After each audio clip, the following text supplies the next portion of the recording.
I'm an astronaut aboard the Nomad, passenger on a line that connects Earth to Ganymede, a moon of Jupiter. Until something happened.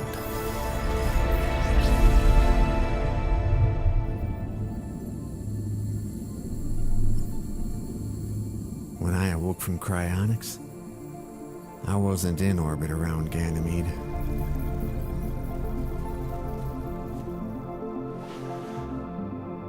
In fact, I wasn't even in the solar system anymore.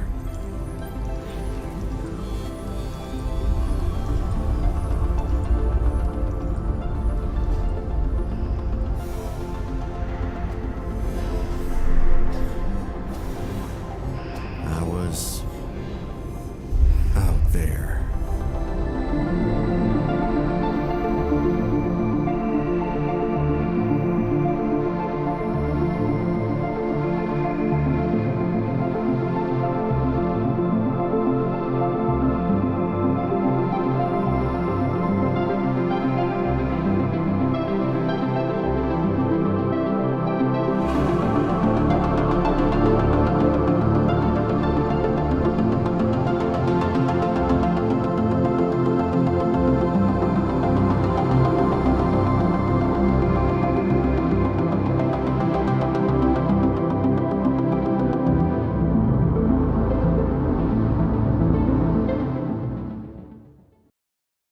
And we are live. Thank you very much, everyone, for tuning in. This is Fred with OP Noobs. I'm hoping everybody can hear me. Yes, I think we're fine.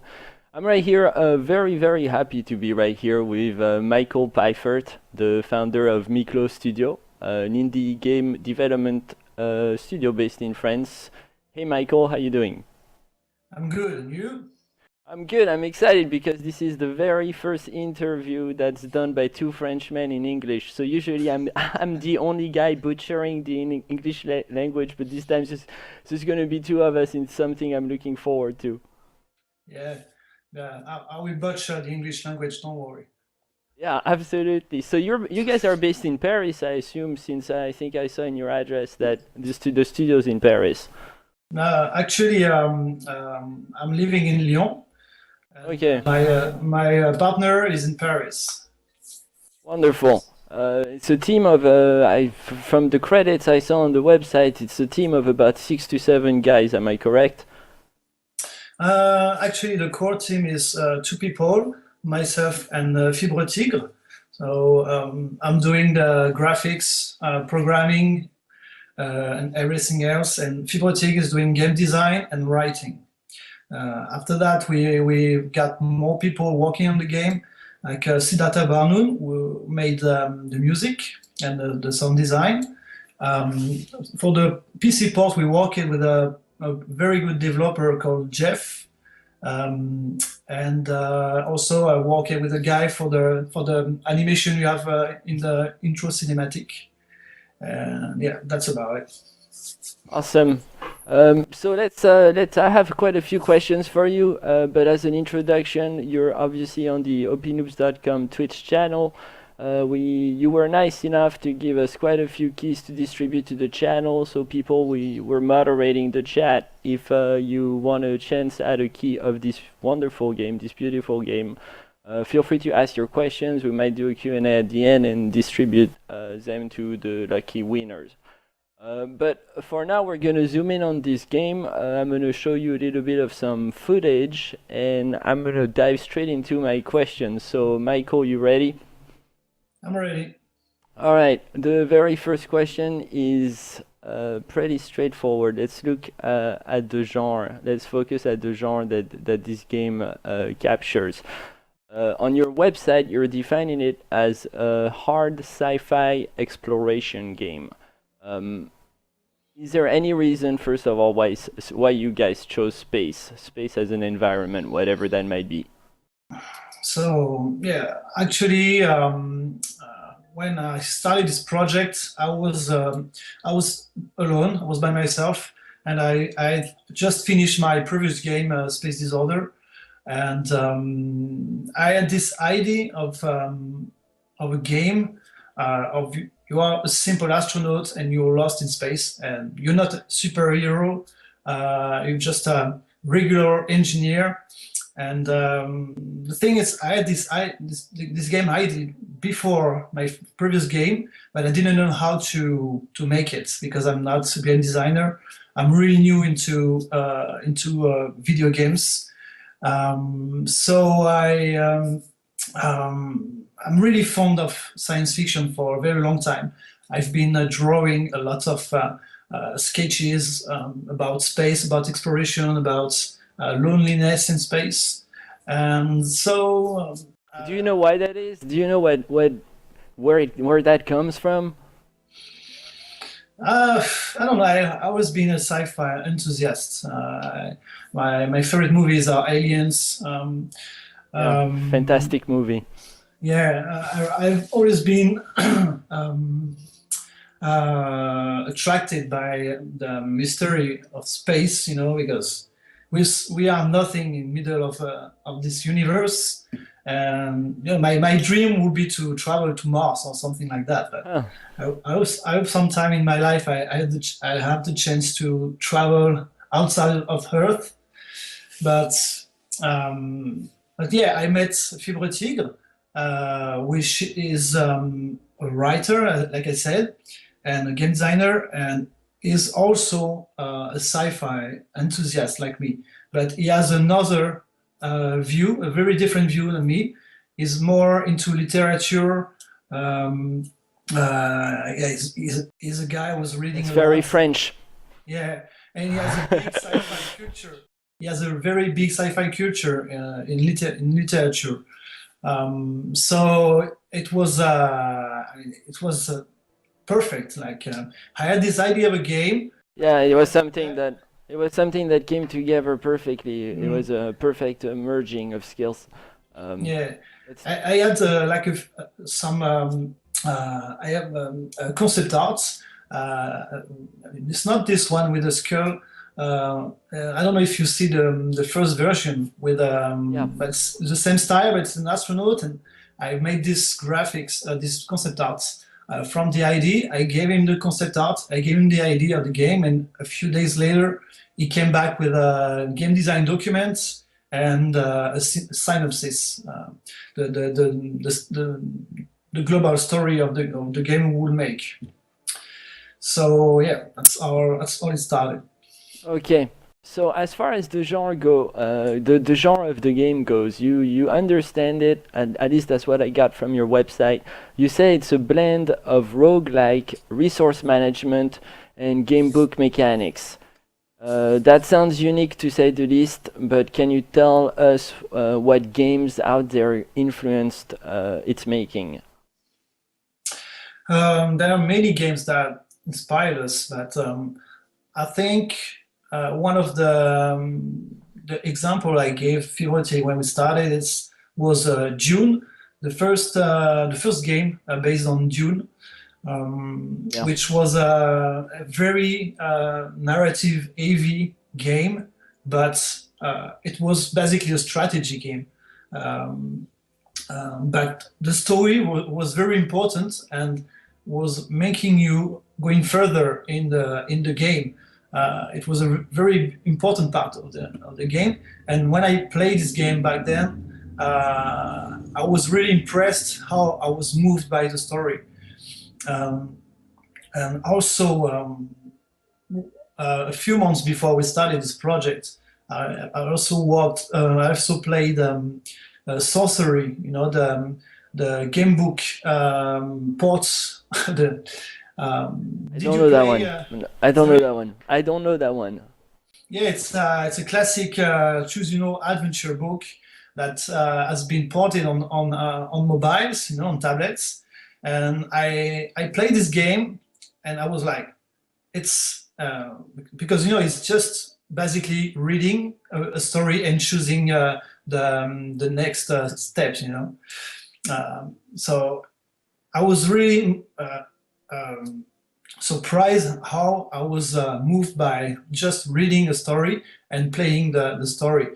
And as indie developers, for us, for me, it was like I realized like with writing we could tell any story we wanted without the need of a big money, a big budget to make a big games to make all the assets you need, you know. So Would you say that that's also something you're gonna find in your game? what do you mean? Meaning the experiences you've experienced from this game, the storyline and the fantasy, the environment. This is something that inspired you because as I played the couple of hours I did this morning, this is very much the way you describe that game is very much the way I felt about this game. Yeah, because what I like about writing is like, yeah, you don't need to produce all the assets, all the graphics, because the player is going to make the graphics in his head when he's going to Yeah, read the it's story. absolutely true. So in this way, the game becomes really personal for every players because everybody see it differently than another player. So I really wanted to experiment with this. So that's why when I met Fibretir, it was really the perfect guy to do this because Yeah. he wrote many choose your own adventure books before. So he has a lot of experience in this, and it's exactly what I was looking for. So let's talk about the storyline, because it's such a valuable component of the game. The website advertises 350 and plus text adventures, basically that are offering the player multiple choice. Are there so that, this guy that you name Tigre Fibre Tigre. Fibre Tigre. What about him? More not so much on the game side, but on the literature side. Books, comics that inspired this writing. Can you name a few? Uh, I think it would be better to ask him, Sure. but it's mostly inspired by literature from between the 50s and the 60s. It's really like this Russian author. I don't have the names right now, but yeah, all the sci-fi literature from this era, 50s, 60s. You can find inspiration in this. And for myself, I was doing the graphics, and I've been really inspired by like cheap comics, pulp comics books you can find in the flea markets from the 60s, 70s, because I think sci-fi from this time, from this era, was much more hopeful, you know, Yeah. more naive, with a better expectation of the future. Because you know we were thinking about flying cars, time travel, and stuff like that. It was very exciting. But when you look at sci-fi today, and even if yourself you're thinking about what the future is going to be, it's not that bright, you know. It's because with the pollution, with all this stuff going on now. So yeah. Although I gotta tell you that when you play the game, the chances of you surviving are infinitely slim at first, at the very least. It's not an easy game, and actually, I wanted to touch on that earlier on. I think one of your core focus was to make the game hard.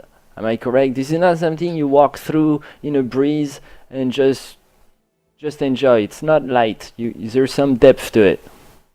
Yeah, it's very hard on purpose, because one of the core concepts was to give the player the chance to experience what is it like to get stranded in space with nothing else than your spaceship and your knowledge. So that's why the hero is a simple engineer. He has no superpowers, and the thing is, like, if you happen to be in this situation, we have maybe like 0.0009% chance of surviving. So we try to recreate this This anxiety. Yeah, It's and very this much. I feel like the whole game is really draws from the feeling of anxiety that you experience, not just through the mechanics, but also the ambient, the artwork, the music. It all comes together to create this anxiety that's at the same time mysterious and somewhat satisfying. It's a weird combination of emotions from the little I played. Yeah, the second core idea is about loneliness. Because in the game you are always by yourself. You don't need like in many space game you always have like a space station with a market where you can trade and stuff like that. When you meet someone you can talk and stuff like that. And in our game. Sometimes you can meet aliens, life forms, but they don't even I saw. speak your language. Yeah. They And speak, you get to learn those couple words every now and then, and I haven't exactly figured out why you have to learn the language or how long it takes to learn the language. it's also part of the experience to always make the player feel alone and by himself. So, because if you happen to arrive on the planet and meet a life form, there's no chance they speak the same language. But for example, when you travel abroad in another country, people don't necessarily speak your language. Yeah, But I know a thing or two about that. yeah, but what's amazing is like even if we don't speak the same language, we always manage to communicate with your hands or with the eyes or anything. And we try to recreate also this in the game. The aliens are very weird, like maybe frightening sometimes, but we push the player to meet the unknown, to meet those very strange aliens, and try to communicate, to go to them. Not to fight, but not to flee. So I think it's a very positive experience in the end, even if it's a bit frightening. Absolutely, and I think the game was very well received. Numerous awards for best indie game, mobile game, for best game design. Hats off to you on that one, Michael. How do you explain the success? There are so many indie games that come out every week, every day. Yours is one that is not that old. The former version. The original, I think, correct me if I'm wrong, is just 2 years old. Do you It's think 1 year old. right? Do you think your game, to be blunt, do you think your game is unique? And are we talking about potential here? I mean, for the games to evolve for years to come, or is out there very much a finished product, and one that reached its full form already? Um, that's It's a big big question. question. Yeah, Yeah, I tend to that's do that. so the first version was which was released last year, 1 year ago, or more or less, was like a game we made like with no money. It was really tough, really difficult. It was almost like we recreate in the game, we recreate what we experienced. Like we were always Desolation. thinking, yeah, we didn't know if we could survive until the game release. So we made it with what we had, with the best we can. But the version we released on PC last month, it's very different because we took this opportunity to add a lot more content, like new text adventures, a new ending, and we remade all the graphics as well.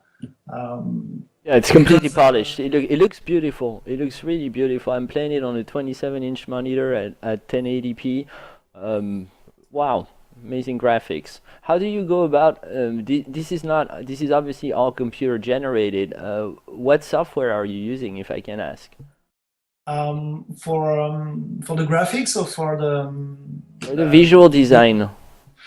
for the visual design, everything is drawn on paper with ink. Oh, oh, Then yeah, that explains a lot. That's old yeah, school. That's old school. Is it common practice, or is this something that truly defined the way you approach game development? actually, I was a graphic designer, computer graphic designer for more than 10 years. When I quitted this job, I was fed up with Photoshop. Um, and I really wanted to experiment with live drawings for video games, because now in video games you always have 3D everywhere and lens flare and stuff like that. And I wanted to experiment with live drawings. Um, and of course, I had to use Photoshop, but it was so um, You're saying essentially this starts with a pencil. What we yeah. see on the screen started with a pencil. Yeah, the texture on the planet, even the nebulas in the background, it's all like drawn and then after reworked with Photoshop, of course. But I saw all the illustrations from the background when you land on the planet. They were painted by an artist, which working on this version especially, and is like a painter. And I really love his work because he was doing CD covers for heavy metal bands. Um, yeah, Oh. I'd say we tried to keep the style of the first game, which was much more humble, and we tried to expand from this and to have much more landscapes, more beautiful graphics, but still keeping the comics book feel, you know. Um, And so before the game, to get back on the earlier question, let's take us back a couple of days before launch of the very first game. Did you anticipate, how nervous were you about the launch, considering you probably invested a lot of resources, except the money you didn't have, your personal life, I'm sure, into making this game.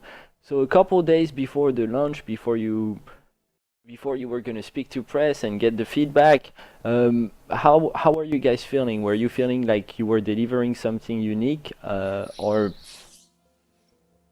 please, like, uh, let us know. I really didn't know what to expect because I'm very anxious.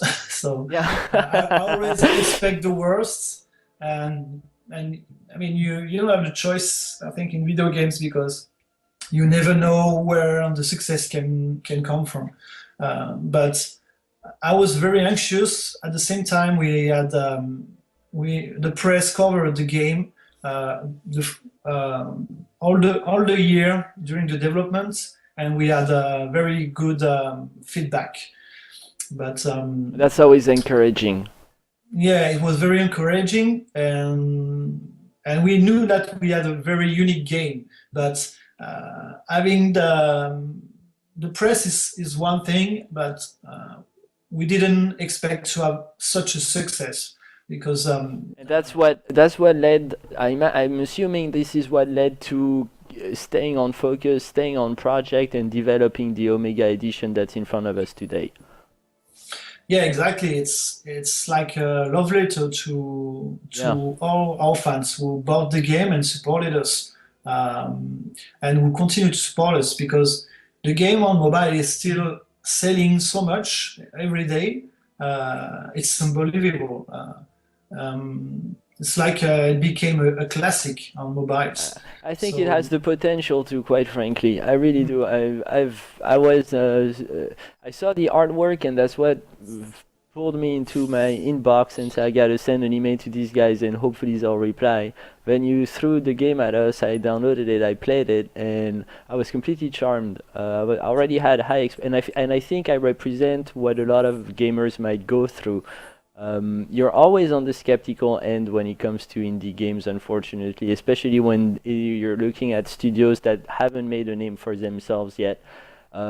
Just because there's so many disappointments out there, let's face it. So when you take the time outside of all the games that are already coming out that everybody's talking about to play a game that's just independently made like this, and suddenly you get completely pulled in and you just want to play, I think that's really testimony of the talent your team has. So hats off to you from our end.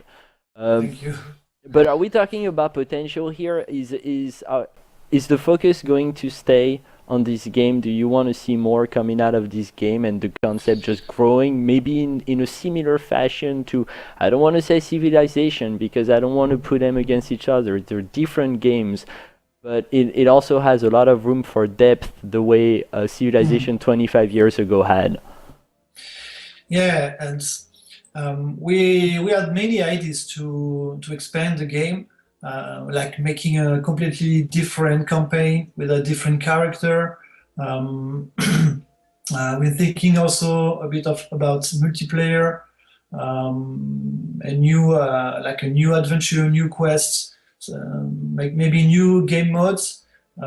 We have many ideas, but it's so difficult and so long to make games, and we spent 3 years now on this game. We would like to move on, to work on a new game. Okay. But we never know. We never know because this So game. I can't help to tell you, if you've been obsessed with space your entire life, you must have already considered doing something on the Oculus platform, the virtual reality. Are you completely mesmerized by that concept? Are you skeptical it's gonna work? What's your stand on the whole thing? I'm a bit skeptical. I was a bit skeptical, but I saw some stuff recently who made me change my mind a little bit. Oh, interesting. Yeah, but I don't think it's something we would like to go for because technically it asks much more than what we can deliver. And we're really into 2D games, narrative. Yesterday I was watching a live stream of someone level designing for a game, like placing the trees, the rocks, and you realize that it takes ages just Yeah. a 3D level, and I don't think You want to go through that learning curve. yeah, but I don't even think I would love to make this, um, out there. Like if you look at the user interface, the mechanics, it's really minimalistic, and it's what I like about it. It's pretty simple in the presentation, but the depth comes from all the little mechanics that are placed here and there, and also the story. It's very important, and I'd love to continue to make such games like this. I'm not really interested to make 3D games or FPS and stuff like that. So, what would you say defines your fan base? And I don't mean so much the platform that people play the game on, as much as I mean their personalities. What type of gamers would you say are like predisposed to enjoy out there, especially? I will say the best user comments we've got was, this game is for people who don't like to win. So maybe this describes all players. Yeah, but it makes you win. It makes you want to win, though, and I think actually I couldn't disagree more. I feel like it is for people who like to win because it's out of frustration that you truly enjoy winning, and you guys build up that frustration inside of ourselves that when we finally get to 5 out of 100 in fuel, and suddenly we find that that 15 HE, we're happy. Yeah, but also it's you learn to accept your fail, your failing. Your limits. Yeah, and yeah, I don't really know who are they, but there are many. So Okay, and so when you guys started thinking about the concept of the game, what aspects of game development did you consider would be your priorities, so that the game would appeal to the average gamer? I assume that like in any other simulation out there, depth was an important one. So when we started this game, our goal was to make a game that pleases us primarily, because my previous game, Space Order, I tried to make a game that would appeal to a very wide audience, but the result was it didn't please anybody. It was a big failure. And so You this don't have game, it posted. You don't have it posted on YouTube or anything, unless it was outside of Mi-Clos. sorry. The first game you're mentioning, the one that was a total failure, you don't even have it posted on your YouTube page or anything. I'm not. I don't know. I'm not sure. But yeah, when I actually, so yeah, it was a big failure, and you know why Final Fantasy is called Final Fantasy? No? Because the company who did this game, I don't remember which, if it was SquareSoft Yeah, Square or how it Enix. was called back then. But anyway, this game, this company was about to close doors. It was their last game, and so they just made the game they wanted to make, and they called it like Final Fantasy because it was The their last Final one. Fantasy. I Yeah, didn't know that. And and boom. this is it's pretty interesting because if also it's the same story for Angry Birds. Huh. This company made like 60 games before, and this game was like the last one they were supposed to do, They and didn't they care. made Yeah, they did what they yeah wanted. I'm yeah sure, but they I'm sure the guy who did Minecraft, I forget his name. His name escapes me now, but also did the game touch he wanted to make. yeah, and so this is important. It's this game was really like we didn't really targeted any audience. We were the audience we wanted to target. We are sci-fi enthusiasts. We wanted a narrative heavy game with deep mechanics, but very simple to get into. And that's So yeah, that's the thing for the people who might try to consider who might be considering right now getting the game, buying the game. Um, First of all, how long is the game? how long is the game? You mean to reach the ending? Yeah, to really feel like you've got your fix. I don't know because we have some players who've managed to reach the four endings, but they're still playing the game to discover everything. So I How don't know long? how In many hours. how many, Sorry? in average to finish the four endings, how many hours should you plan ahead? Mm, I don't know, but just to reach the ending from the start, it takes you from 1 hour to 6 hours like, to reach an ending. So Okay, after that, you die a lot, so you start a lot. So there's a lot of hours to play. I don't know. I think I spent 100 hours already on the PC version. okay. So Wonderful. And I like to add too because I went through a few failed attempts, and I only got through the first 2 hours of gameplay.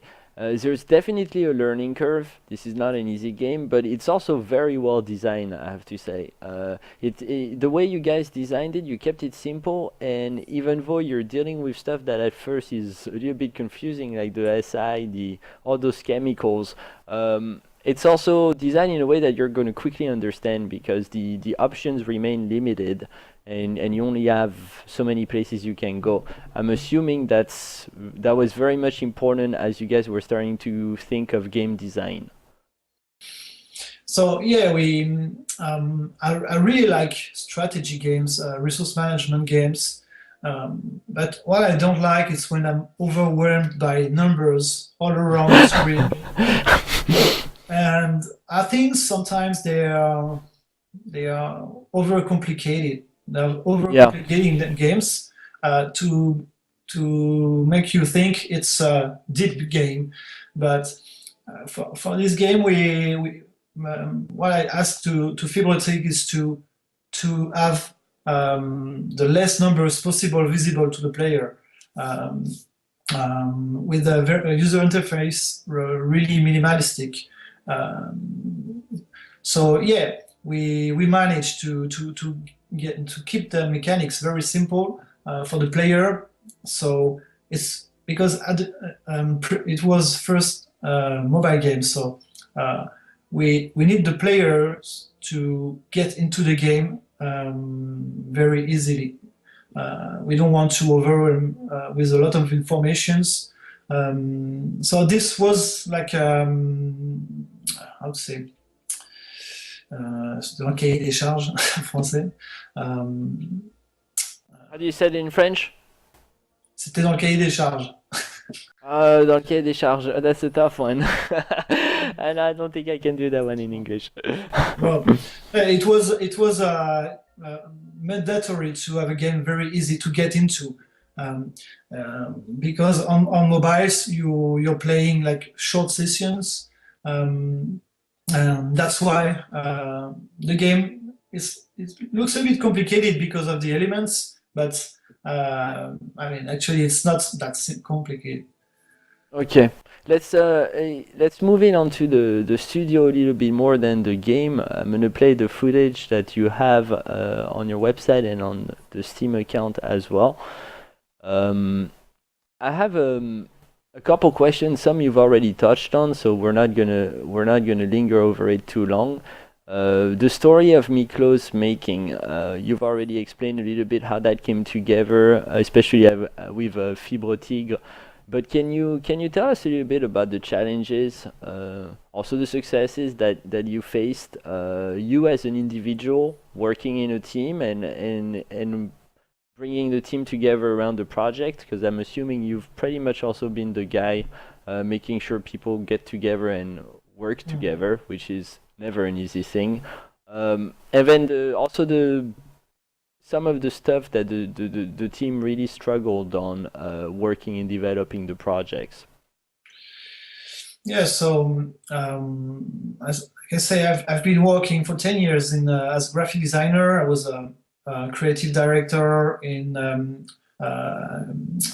agencies. I was doing websites. I was designing user experience for websites. Like I've made a online boutique for Cartier. Like it was very the first luxury online shop.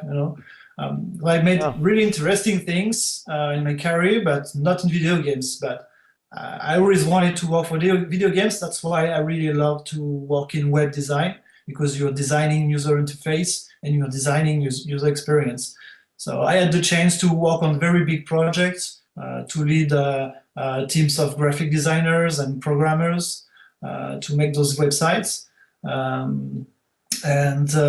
At some point, I became a father, and I decided to leave Paris to settle down in Lyon and start my company of video games. It was fantastic. It was the opportunity that wouldn't come back. Present itself again. Yeah, so I had to catch this opportunity, and I've started to learn all the programming, the graphics, all the production from zero to release. What type of resources did you use to go through that learning process? What do you mean? Well, when you said you basically moved to Lyon and you took the time to learn exactly in depth how a game is being developed, what was your approach?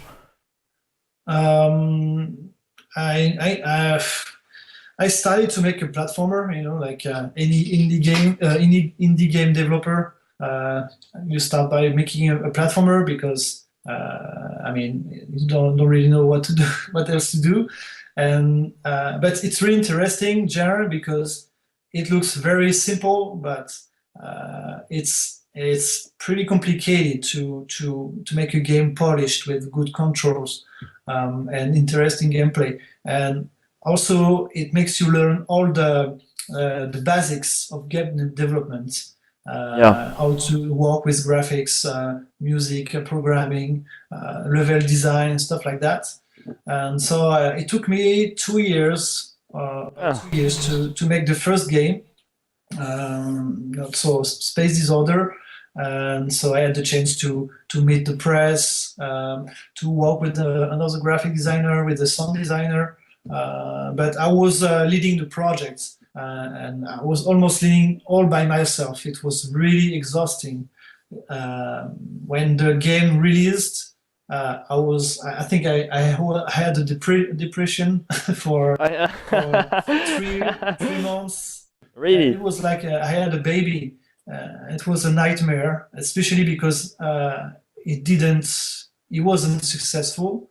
But in the other hand, I had got so much experience.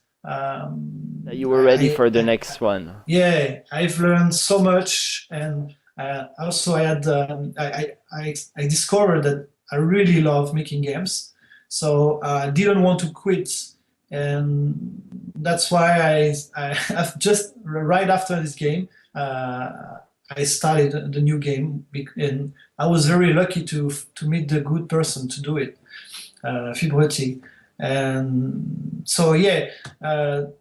The year when we developed it out there was very difficult because financially it was. I mean, I didn't have so many money left, and hopefully my wife supported me. They can do that. They can do that well. Yeah, but yeah, it was really difficult in terms of money for a year, and we didn't know if the game would be successful, especially because my previous game wasn't successful. So it was a big bet. So I assume now you feel very differently. You feel much better about getting into gaming that you did a couple years ago. Now, yeah, it's we have the chance to that we can do whatever we want now, and we have the money to develop our own games. We don't need to ask for Kickstarter or publisher fundings. We are very independent, and that's what I wanted. Because it can be easy to find some fundings or work with publishers, but we have total freedom about what creation, about what we want to do. We work. We don't have like a tight schedule. We don't. We work at our own pace, and it's really it's really good. But it was very very tough to get there. And at some point during the development out there, I was at Gamescom in Cologne in Germany. Yes. We had a booth to show the game to publishers, stuff like that. And it was a big nightmare because I've got my computer stolen. And in this computer there was the source code of the game. I'm sorry to laugh. Yeah, it was my only computer because I my didn't have God. money to buy another one. I didn't have a backup and stuff like that. So I had a backup, but very old. So at this point we were like we quit, and hopefully Fibretti knew a guy like a hacker, and he managed to hack the Android app to get back the source code with all the images, the music, and it was like a miracle, you know. Is his name connect Fibre Tigre, Tiger Fiber, I guess in English? Is that connected to his hobby for hacking? It was not him who had but he has friends that really strange. Yeah, because Philip is like the biggest nerd I ever met, you know? And all his friends are like him. And they are unique. They have unique skills, and yeah, it was a miracle. So we were close to just drop the project, and That this yeah, bad, huh? yeah, but we fight it. There's a guy who lent me his computer, so I could continue to develop the game. Um, and yeah, it's we've been through a lot of things during the development, but it was exciting. It was an adventure.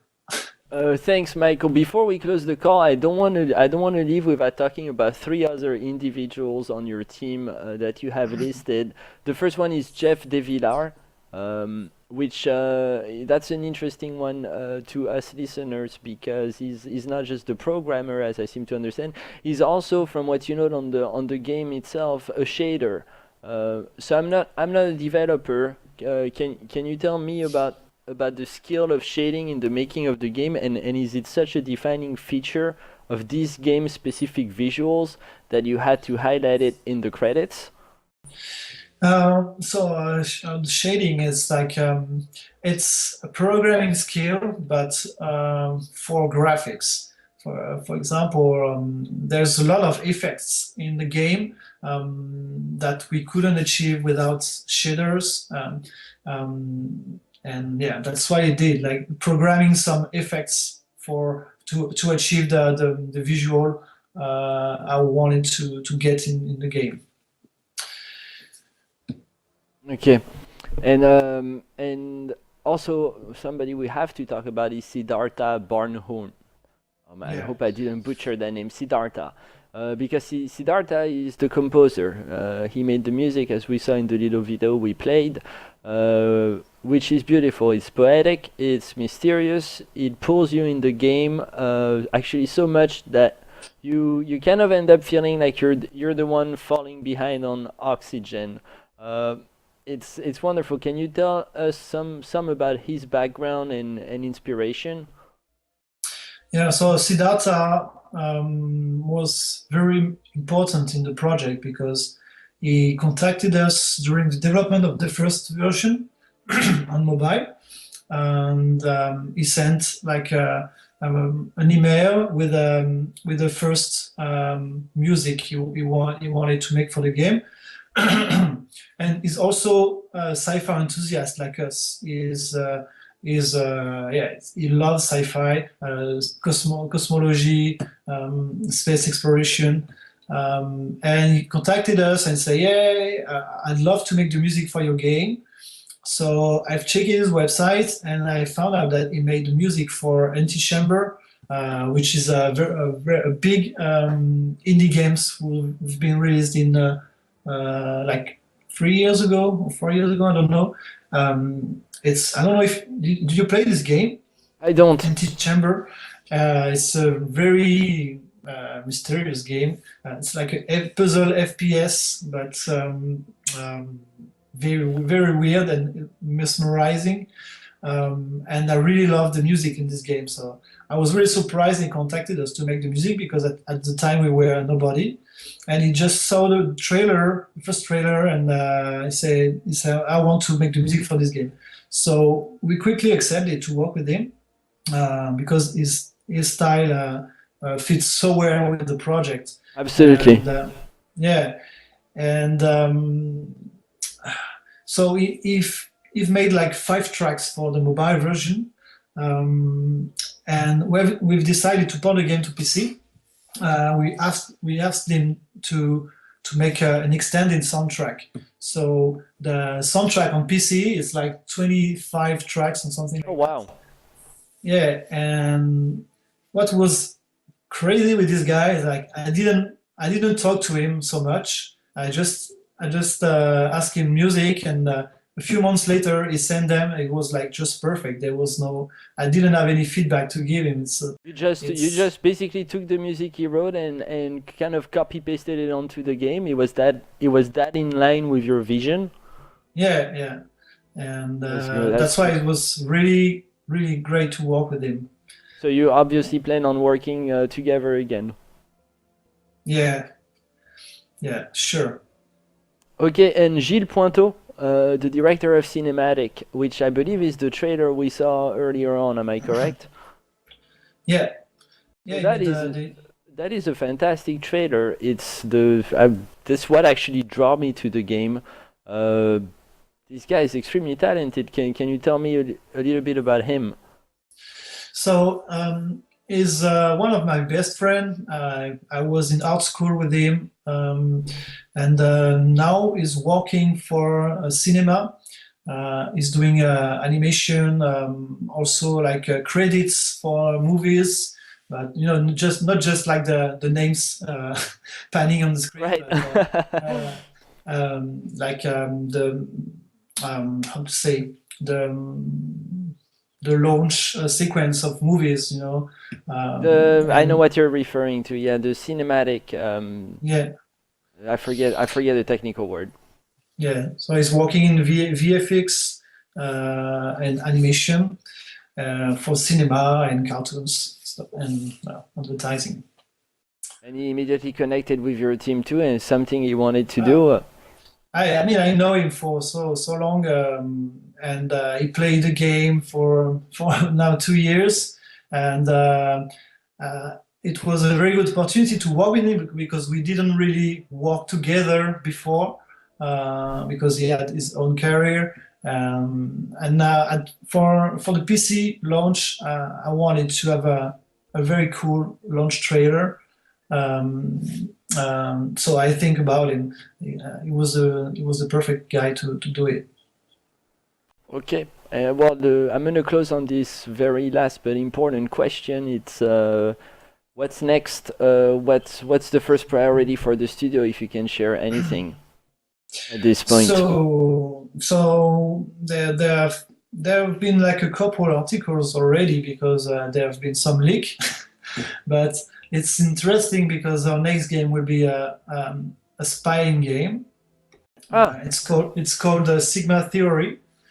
so it's And it's a 180 from the simulation genre. You're moving into stealth, or no, it was still like a management game, but because you won't be a spy, you will be like the guy who managed the intelligence agency. So you have to manage your agents. There will be some diplomacy. It will be set like a near future. So it's it's very difficult to explain, but yeah, it will be mostly a spying game with diplomacy, and it will be in the near future. Um, uh, what's the I didn't- how long do you project we're gonna see this thing? we're working on the prototype, so hopefully we'll have a first prototype to show maybe in September or October. Okay, so quite soon actually. You guys are fast. Actually, we Nope. started to work on it last year. So so yeah. no vacation after the launch, after a big launch like out there? Well, we've got some vacation, and next week I'm going to Russia. It's not for holidays. It's for I will give a conference over there. Nice. And then with Fibertig, we're going together to Budapest to kick off the project. Actually, the new game for the kickoff. So we're going Exciting. to talk about all the mechanics everything and work on the prototype. So the game seems to have a very broad reach internationally. You're not just catering to Steam users. What do you mean? Well, because I know in the United States, all PC gamers use Steam. It's Valve Steam. That's where you get your game. That's how you play your game. We kind of like they hold our hand everywhere we go. I doubt that they have those the software in Eastern Europe, Russia. Maybe they do. But what's your marketing strategy to make sure that the game gets into as many countries as possible? I don't think we have a strategy. For example, when we launched the game on mobile, it was only in French and English, and the sales were so high in Russia that 2 months after we worked with an agency to localize the game in Russian, and from then we always been looking at which country is interested in the game. That's why for the PC version now there are 5 or 6 languages supported. And it's a text-based game, so if it's not localized, you cannot sell it in different countries. But there was no strategy. I think with launching the game on Apple and Google, they gave us like a very broad audience, because they sell in all the countries in the world almost, and yeah, so we didn't have to do much actually. Okay, Michael, I can't thank you enough. I really wish you guys the best of luck. If you're ever in the US, by the way, doing anything, please let us know, because our entire team is spread across the country, so odds are we could actually get some FaceTime face-to-face and not over Skype. Yeah. I'm looking forward myself to playing more of this game. We're going to publish this interview for the people who missed it on the homepage of our website, opnoobs.com. And if we can ever help you in our humble capacity, we will make sure to. This is really something that I think the entire community should support. And thanks again for donating those 10 keys. The first 10 to message us on Twitch will get the keys. Thanks, guys, for tuning in. Mike, any final words to our community? Thanks for being at the live stream. I hope my story was inspired some of you to make games in the future, because it's really exciting. So thank you to Open Noobs Online. Thank you, Michael. You sure will. You'll see us. We're not stopping. And I hope you don't either. Thanks a lot, Michael. Et à bientôt, hein, et bonne chance. Merci, à bientôt. Ciao. Au revoir. Au revoir.